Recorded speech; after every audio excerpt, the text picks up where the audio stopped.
Welcome to Focus on the Five, conversations with Baldwin County business leaders and entrepreneurs, brought to you by Josh Knoll of Gulf Coast Financial Advisors. And now, Josh Knoll. Hey, how y'all doing today? Josh Knoll here with Gulf Coast Financial Advisors, coming to you from downtown Fairhope, Alabama. Welcome to Focus on the Five. This is where we have conversations with Baldwin County, Alabama area business owners, business leaders, thought leaders, anyone that we think we might have something useful and interesting to add to our conversation. Today, I am joined by Chris May, and I'm going to let Chris introduce himself. Yeah, my name is Chris May. I'm an insurance agent with the Malone Insurance Agency here just outside of downtown Fairhope. And we specialize in auto, home, life, and commercial insurances. Very good. Okay. All right. So, Chris, we're gonna dive in. Just so y'all know, we had a little technical difficulty with our first go at this. So, the good thing for you all is when you make a run like that, you get to condense some of that stuff because I tend to rattle a little bit. So, but Chris and I are going to tackle two things today. We're going to try to do it in about 10 or 15 minutes or less. The first thing is going to be, how does someone market to younger people? And what Chris and I have already kind of discussed a little bit is, when I say younger, I'm not necessarily just talking about an age specifically, because people of all ages have different outlooks on life. What I'm talking about is, how do you market to someone that has the mind of a learner, that's kind of kept up with modern times, and looks at things that they're wanting to purchase or become a part of in the same lens that you and I view through, right? And then the other thing we're going to talk about is, if someone is wanting to get started on digital marketing and videos, what's a couple, 5 minutes worth or 3 minutes worth of advice or information I can give them to try to help them get started on their journey, like you're thinking about doing, right? Okay. All right. So first, we're going to have a little fun with now the one thing I'm not going to pick on Ronald Reagan. There was a debate he did, I think it's 1984, and I don't know if you remember this or not, but I wasn't around yet. Right. His opponent was, I think, Walter Mondale. You older people can correct me on this, but Walter Mondale was basically going on and on about how old and out of touch Ronald Reagan was.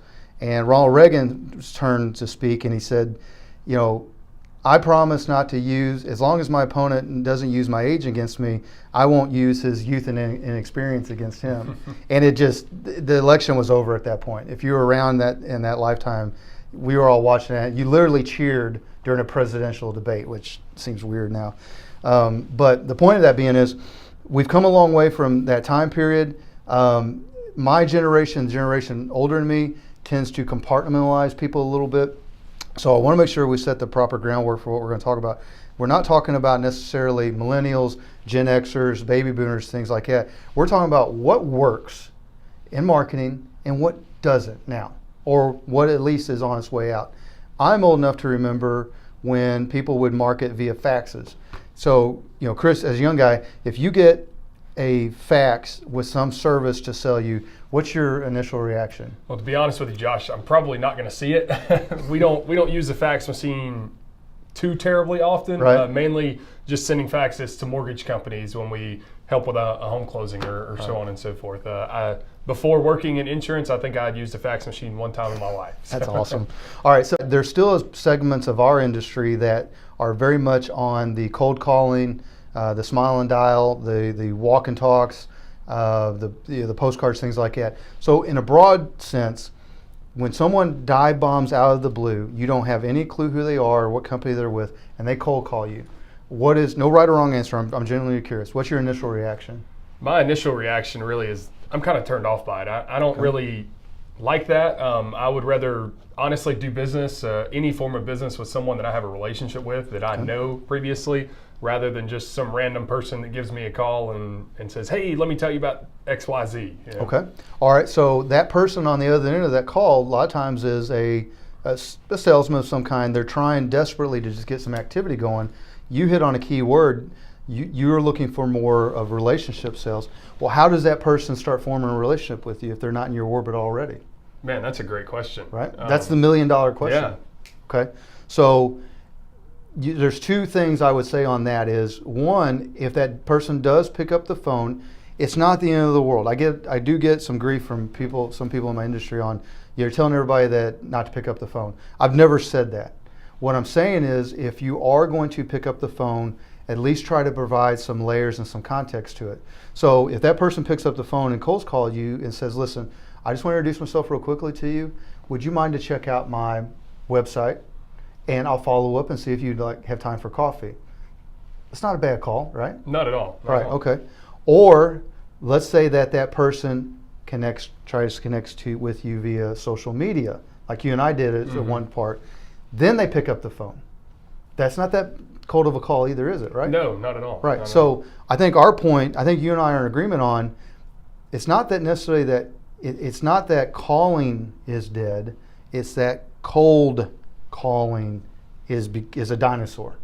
You know, just basically you and I sitting down on a Monday night and doing the old smile and dial, you know, pick up more or less, you don't pick up a phone book anymore, I hope not, but more or less just getting a list of 100 names and just start dialing. I mean, how efficient is that?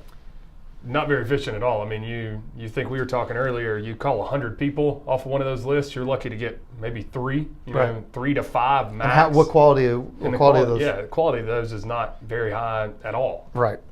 All right. We've established that just raw cold calling, not only is it not very efficient, I think even the most diehard cold caller would admit, hey, it's not the most efficient way to go. And the other problem with it is sucks. I mean, I've been on that side of it. I've knocked doors. I've made cold calls. I've done all that. It's a more demoralizing adventure, right? Let's use our industry. Forget that you sell life insurance. Forget I sell life insurance. If you were a consumer today and you wanted to buy life insurance, where would you start? Google, really. That's the first thing I'm going to do is I'm going to Google and I'm going to research. I'm going to get on YouTube. I'm probably going to look up some Dave Ramsey as well and just kind of check out to see what he has to say about, you know, life insurance, different forms of it, so on and so forth. The internet's really going to be my starting point. All right, so there's 2 parts there. All right, so 1, if you want to read about it, you're going to Google it, right? 2, if you want to see about it, you're going to YouTube it, right? And a lot of people, I think most people know this, that Google owns YouTube, right. So it kind of ties together. Then the second piece of that is why, not just Ramsey, why a specific individual? What does that individual hold that is of value to you? Really, I think it's knowledge. I mean, it's just you see multiple things that they've put out, that they've put all over the internet, that, you know, putting themselves as the expert in a field. And that's really, for me, I mean, you want to turn to people that have more knowledge. For instance, like for me, having a mentor, like having somebody that I can turn to and ask questions about, that's really, you know, internet version of a mentor, I guess you could say. Right. You and I know people that know 10 times what those people know, but no one knows the person because they're not out there. Right. There's no way for anybody to find them other than the flow of information going one direction versus the flow of information going back and forth, a conversation. And in my opinion, that is really the point of how you market to not just younger people, but people that have a youthful mentality or have the mind of a learner is, brother, you better be ready to have a ongoing conversation, and you better be ready to form a relationship. So again, the question comes down to, how can you start that relationship, because you don't have time or energy to literally go and handshake every single person in this area, right? You don't. So what's the most effective way of at least getting a spark of starting that relationship? What's your opinion on that? My opinion, it's got to be some form of content, man. Okay. Whether that be a blog or videos. I think videos are the kind of cutting edge of that nowadays. Okay. They're just easier to interact with, but it's got to be some form of literature, a blog, an article, or something that you can put in the hands of other people and kind of allow them to educate themselves. Let me give you a different thought on that. When is this, no right or wrong answer? You're going to laugh. When's the last time you bought a music CD? Middle school, when LimeWire was, I don't even know if you know what that was. It was a site that you could basically download all the music that you wanted. I came along, is that like Napster basically? Yes, it was a better version of Napster. A better version of Napster. Exactly. So you don't buy CDs anymore? Not at all. And I don't either. I've got Spotify. And what does Spotify give you? Access. At? Anytime. Anywhere. Anywhere, anytime. And I don't know if you have the subscription service or not. I do, yes. Okay, and so you pay a small amount to buy pieces of things when you want them. versus going in and trying to consume this, eat the whole elephant in one bite, right? So my point being is that when it comes to how do you reach us, if you come in and you try to cram it all into a 2-hour dinner seminar, or you try to cram it into a 1-hour high-pressure sales presentation, it's not going to happen. I'm not going to buy off of that. It's just not going to happen anymore. Mm-hmm. But if you give me pieces of the information when I want to see it, how I want to see it, or hear it, or read it, then now we're going to start forming a relationship. Mm-hmm. And here's the thing: you may not even know that I'm forming a relationship with you. I may be paying attention to some of the stuff you're doing, and some of it speaks to me, some of it doesn't. But as time goes on, all that stuff is, and the old school guys used to call it touches. I don't know if you got trained in that method or not, but they'd always tell you, hey, you got to make 7 touches to land a client, right? Well, the 7 touches for them were a letter, a phone call, a postcard. Not saying those are bad things. It's actually swung a little bit back the other way, where it is nice to get a letter every now and then, right? But what I don't think that they haven't adapted to the fact is you and I are going to have a touch by certain service providers or experts that is a meaningful touch to us that we're going to get on. We're going to initiate the touch. Mm-hmm. We're going to look up the video. We're going to look up the article. We're going to look up the song, and that's going to be a touch. Mm-hmm. Now, it may take more than 7 touches. I may need to see more than 7 videos or articles or whatnot, but every time that someone watches a video, they read a piece, they hear a piece of it, that's a touch, Mm-hmm. right? And then they form a relationship, or they don't, they move on. Are you okay if it works as a filter for the ones that are not destined to work with you anyway? Absolutely. I'm okay with that. Mm-hmm. I've done this long enough that I've been in the 4th or 5th meeting, and it's obvious that we're just not meant to be together, Mm-hmm. and we wasted a lot of each other's time, right? I just think of the example, like for me personally, I don't know if you know what the Uninterrupted is. It's LeBron James's, I do, like absolutely. his media avenue. So he did an interview with Giancarlo Stanton. And Okay. it's like a 30-minute long interview, and I just watched the interview just because I was bored one afternoon. Right. And after the interview was over, I was like, I feel like I could connect with Giancarlo Stanton. And I've never met the guy, will never meet him in my life, but just having this form of, unfiltered, he's just interviewing, just kind of talking and sharing about his life experiences, Right. and sharing his, opinions on things and so on and so forth. You almost feel like you get to know that person. And I think couldn't agree that, more. that video can really be that same kind of avenue for that. Right. It was, when I first started this journey, it was the conversation I had with Jason Will, Right. where I told him, I know so much about you, and you didn't even know I existed, and that cannot continue any further. Now, does that mean that you're going to put out, we'll start segueing into how do you actually do this? Because a lot of times what you hope happens, anybody that starts this journey of putting themselves out there so that people can find them when they want to find them, what you want to do is you want to produce a greatest hit piece of content every time you do something. And what you realize is it's not about that, man, it's about reps. And what you would love to do this video, you and I, we put it out there and we get 10 phone calls off of it. That's not the reality. What it is it's another touch in the journey of someone potentially getting some homeowners insurance from you, or life insurance, maybe do life insurance or investments with me. It's a meaningful touch of, well, who is this guy? What makes him tick? What are his views? So on that note then, you wanted to discuss, let's segue in, you want to discuss on what are my thoughts, or what are your thoughts on how do you start? That was my biggest question to you, All right. man, is because interesting that you bring up you and Jason's video, because that's actually the first time that I'd seen you. And First then we time I started came playing on your radar. Yeah. Yes. We started playing basketball together, Yep. and then we just kind of struck up a relationship from there. But my question is kind of the same question that you asked to him. Right. How did you kind of muster yourself up to start? Okay. Because I think that, for me, I think that that's the biggest question, is like, the biggest deterrent from it is like, where do I start? What do I do to just put myself out there? you Right. know? The question's great. So I'm gonna try to keep as condensed answer as I can. So what people normally, they don't realize this, and I say people, me. What they want to do is, I'm gonna akin this to music since we've been talking about Spotify. What they want to do is they want to buy the best recording musical equipment, the best microphone, the best guitar, the best amplifier. They want to schedule the biggest arena they can, and they want to they want to put all this together, and they don't even know if they can sing in tune yet.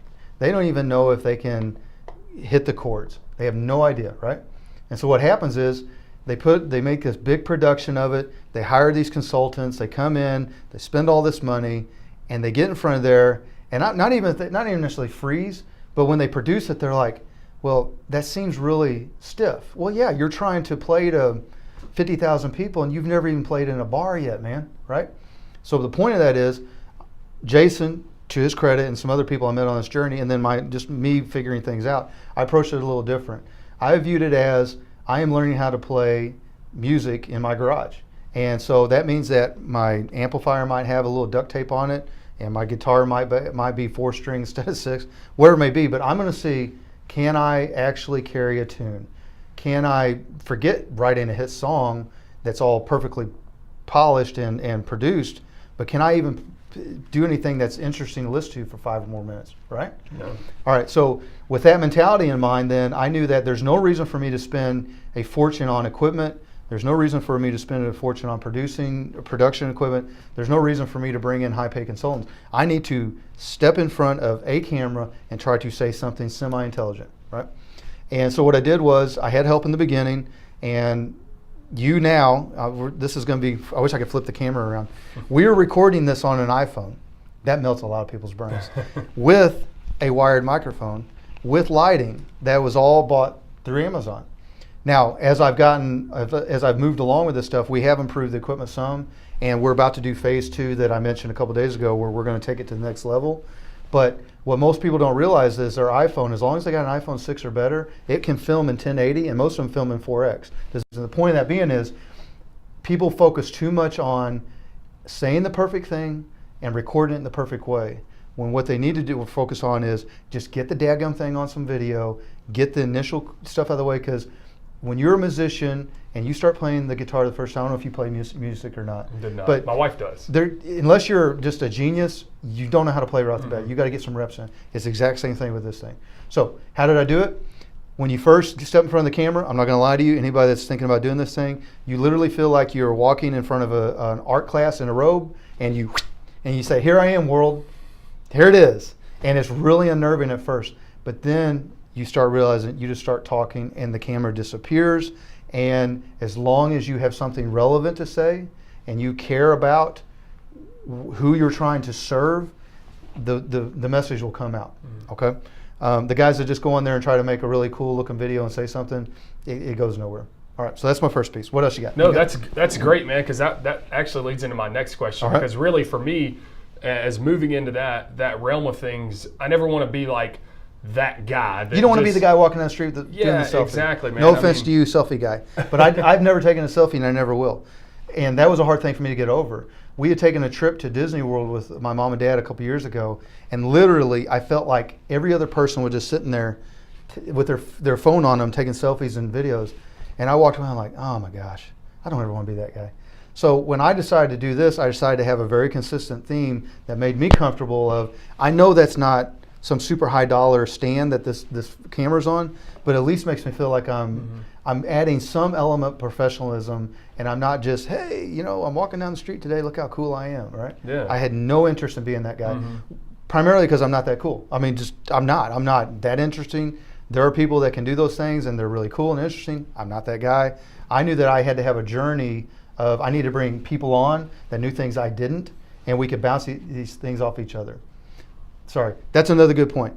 If you're going to do this, my opinion, have somebody with you. Yeah. That way you don't just freeze. Have somebody on that you trust, respect. I'll give a shout out to a couple people that helped me: Jay Stubbs, Lee Lawson, Aaron Childress, my wife. If I'm missing it, Jason Will, obviously. Anybody that was willing to come on camera with me, and it made it a conversation then. I'm not just talking to myself or talking to the camera. Okay. All right. What else? Yeah. No, that really kind of leads into my second question, because for me, I want to be able to bring value to my clients. Right. And I've always kind of worked in the principle of, with insurance, that I'm not in a sales role, I'm in a service role. Like, my job is to love my neighbor as myself. Like, in everything that I do, I want to do that. So I want to bring people content that they can actually use and can help them. Right. Where do you kind of draw the line of, this is a little too much to swallow, and this is really good information to allow somebody to understand? Like, if you get into indexed annuities and stuff like that, people aren't going to really understand that in a 15-minute video. but you can do, term versus whole life. Where do you kind of draw the line for you? Okay, so the line for me is, I keep it really simple, and I was given this advice, is if I get asked a question twice, I got to redo my board, but it goes on my board. Even if it is something as esoteric as index annuities or ETFs or anything like that, I'm okay with that. I just know that that particular video is not going to have as broad a reach, and that's okay, because I'm not trying to be all things to all people at all times, right? There's going to be part of this video that someone's going to find really useful and interesting, but the majority are not. They've already, no offense, they've already tuned out. But there's going to be somebody watching this point really trying to figure this thing out. And so the things we're saying are actually really helping them.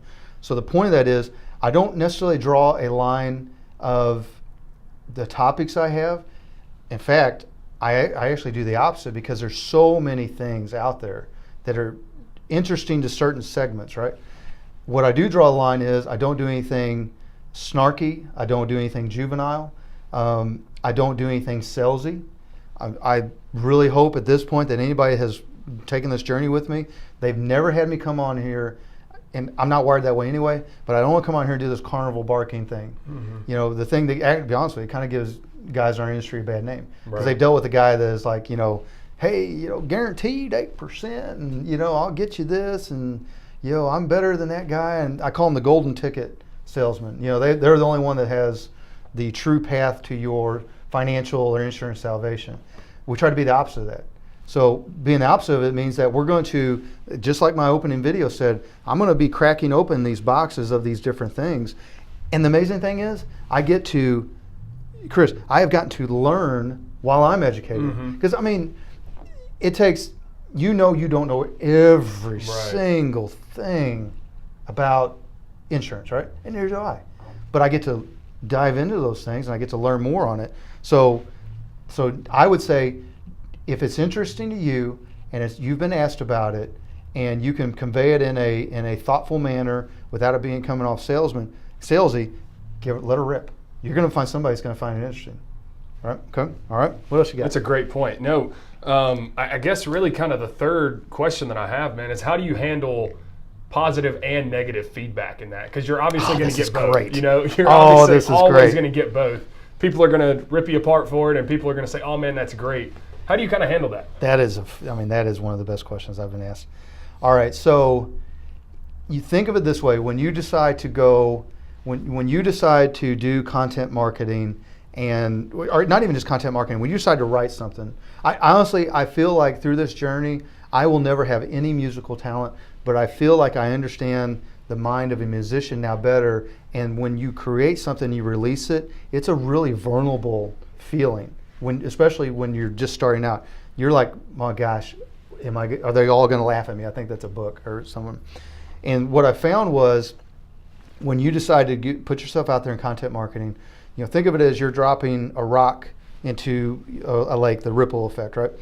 And the first waves that are going to be hit with the social media, with the YouTube, with however you're putting the website, whatever it is, the first ones that are going to see the content are who? Family members, friends, closest Facebook ones. Friends. Yeah, closest people, right? So what I'm about to say, it will absolutely aggravate a few people, and I mean it as no offense. But what you find first is, I call it the cheers, jeers, and sneers. That first wave, that first ripple, when you put it out there, you're going to find out who's cheering for you. You're going to find out of your closest connections who is like, that is so cool you did that. Like, share, great, comment, see it, like, oh man, great job, right? That's the cheers. The jeers, fortunately, I'm going to be honest with you, fortunately, I didn't have a ton of them, because I had never put myself out there in a controversial manner anyway. I just kind of appeared out of nowhere in this marketing thing, right? So I didn't have a lot of jeers, which I would akin to trolls. And what a jeer would be like, if your aunt's like, I can't believe you did, not my aunt, if your family member said, I can't believe you did this is so embarrassing, you need to knock it off, right? Or you're being narcissistic. That would be a jeer. And then the ones you don't hear are the sneers.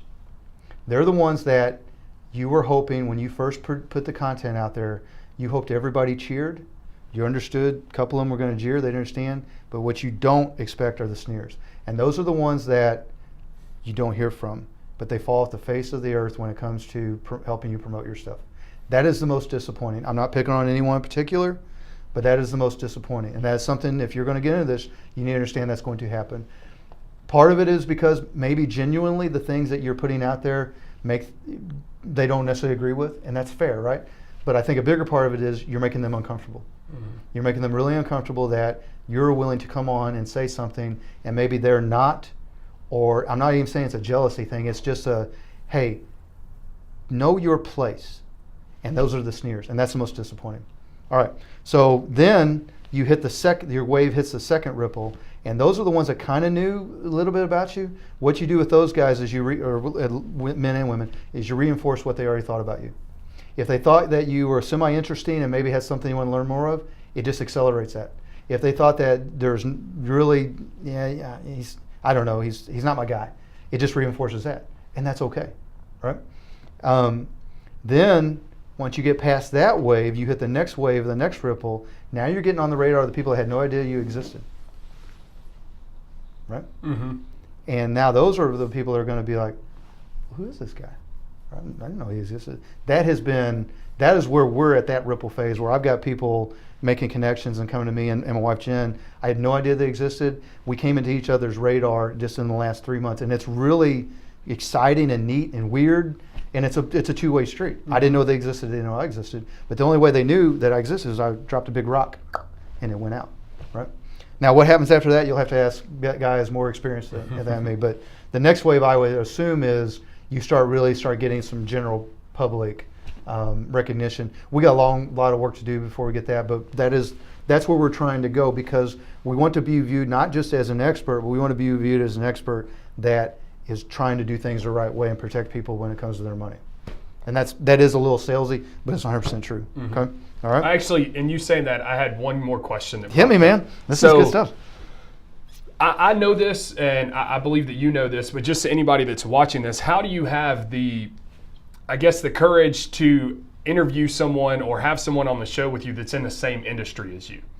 That's a great. Because for me, I'm thinking through, like, I have a buddy that's an insurance agent. So I know for myself, I'm like, that's one of the first guys that I'm going to reach out to and say, hey man, let's sit down and kind of talk through these things. But for you, for anybody that's watching this, how do you? Because because you're helping each other market in that sense. You're marketing your competition.